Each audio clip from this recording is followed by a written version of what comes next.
I have started acquiring storage media just to see what kind of treasure I can find on it. Old software, deleted files, possibly lost media too. So allow me to welcome you back to Archive Dive.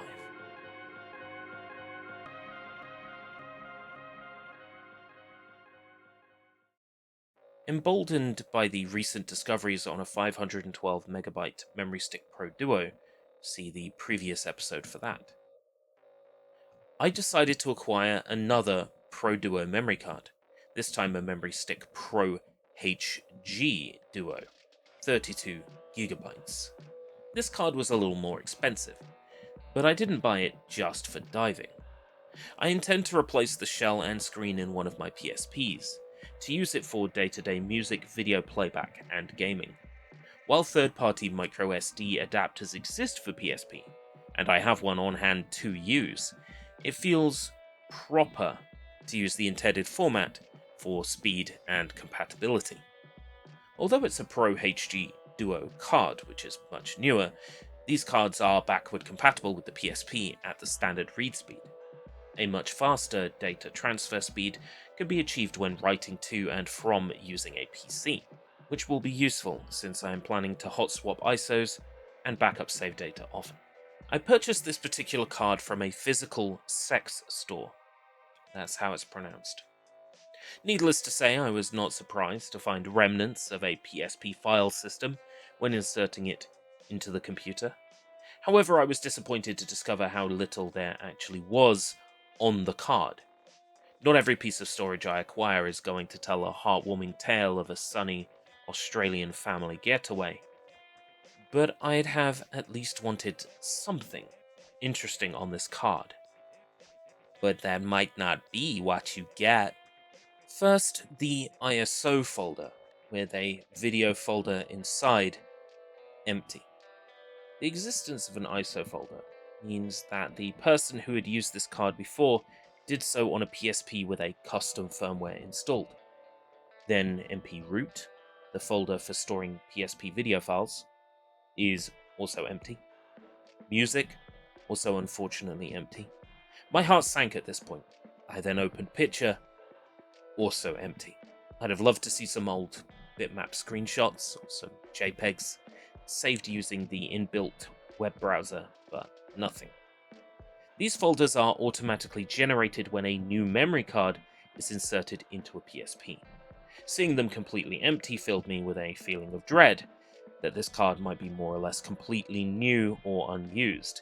Great news for my future usage plans, but terrible news for data mining.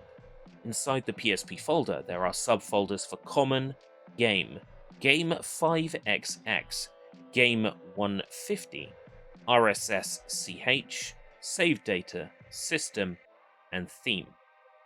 So the previous owner was definitely using this on a custom firmware, for sure. One specifically for PSP consoles running a 5.XX kernel. I'd guess a custom firmware along the lines of Gen or M33.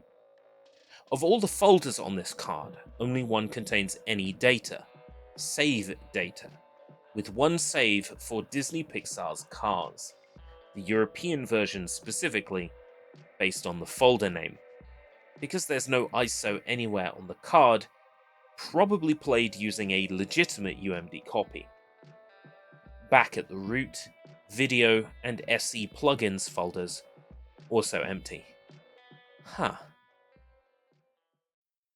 So with this memory card being mostly empty, I decided we first needed to perform data recovery. Of the 11 files, most belonged to an overwritten Cars save file, and one file belonged to an unknown folder and had a corrupted file name. Looking at the file size, around 3 gigabytes, I thought that it could be a PSP ISO. Not one to give up easily, I threw the junk file into a hex editor to see if it resembled any file types known to me, and it did not. It was just a chunk of corrupted data masquerading as a file. In 32 gigabytes of data, you're going to trigger a false positive or two. Not convinced I had found everything, or merely determined to find something, I ran a second file recovery tool on the memory card. This second tool claimed to find a PCX file 2 gigabytes in size, so as I suspected, this ended up being similarly corrupted data too. When looking at this one in a hex editor, the header and footer were similar to the other junk file. I accepted defeat. The card was mostly unused by its previous owner, if not practically new. If I were to guess, the previous owner had the PSP modded for them by someone else. For example, they bought a pre-modded handheld from eBay, or they replaced their memory card after modding the PSP. Otherwise, remnants of the hacking process, such as homebrew used to flash the PSP, would have surely been present on the memory stick, even in a deleted form. I'm confident the previous owner did not securely wipe the card, because with a secure 7 or 35 pass deletion method, there would still be some kind of trace left, even if only a list of garbled file names. This couldn't be 6.60 firmware or similar, otherwise the memory stick would have had a homebrew enabler application in-game folder to activate the CFW features. I assert that this card was used in a PSP that was sold as pre-modded and somebody bought it online, or they modded it themselves. They wouldn't be able to trade that PSP into sex due to it being modified, but they could at least trade in the memory card. That's my best guess, given the information we've been able to glean. Let's focus on what we can see then. According to the metadata, the card's save data seems to be from 2018. If that's accurate, it's possible that this card hasn't been used for almost 8 years, perhaps having languished inside a PSP system for a long time. Let's explore the save data using a PSP emulator and see how much Disney Pixar's Cars the previous owner played.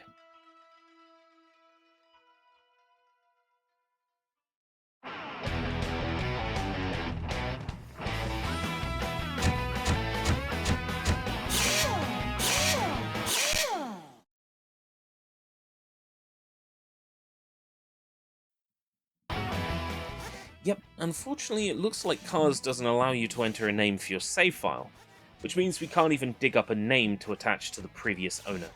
It looks like they played 1 or 2 races in total. Something about this just strikes me as odd. You have a 32GB PSP memory card. You have a PSP on some kind of custom firmware, and you play 2 races on Cars and call it a day? How does that make any sense? Did they just decide it wasn't for them after they bought it? If I was to give the previous owner a name, it would be Phil, short for Philistine, since they appear to have zero taste. You have 32GB of space, and you're not rocking a few emulators, some homebrew ports, a little bit of hip-hop and rap in the music folder, nothing? Wow, Phil. You must be the life of the party. Low-key relate, actually. I bought a Tremui Smart Pro S Linux handheld in January, and I've used it maybe twice. Ultimately, this has been a disappointing card in terms of recovered data and discoveries, but it has opened up a realm of possibilities for me with one of my existing modded PSPs, so at least the card is useful to me. If we discovered anything today, I think it's safe to say we've discovered the cost paradox. Just because a card is expensive doesn't mean it'll have anything on it. I find that quite often the things that are cheaper have generally been used more. The VHS tape with names crossed out will have tiny snippets and leftovers buried between tapings. The USB memory stick found at the bottom of the drawer will have had countless things written to it over the years. Just imagine what you might find. That's always been the driving force, the joy and excitement of discovery. The more expensive the media, the less likely it will have been hammered so much. I have come to the conclusion that I should laser my focus onto cheaper storage media. The kind of storage that is likely to have been well used. So I'm going to continue looking. Because with memory cards and storage media like these, archaeology is always extremely exciting. You never know what you're going to find next. Or not find. In this instance. I've been Escape Route British. You've been watching Archive Dive. Until next time, if we live that long.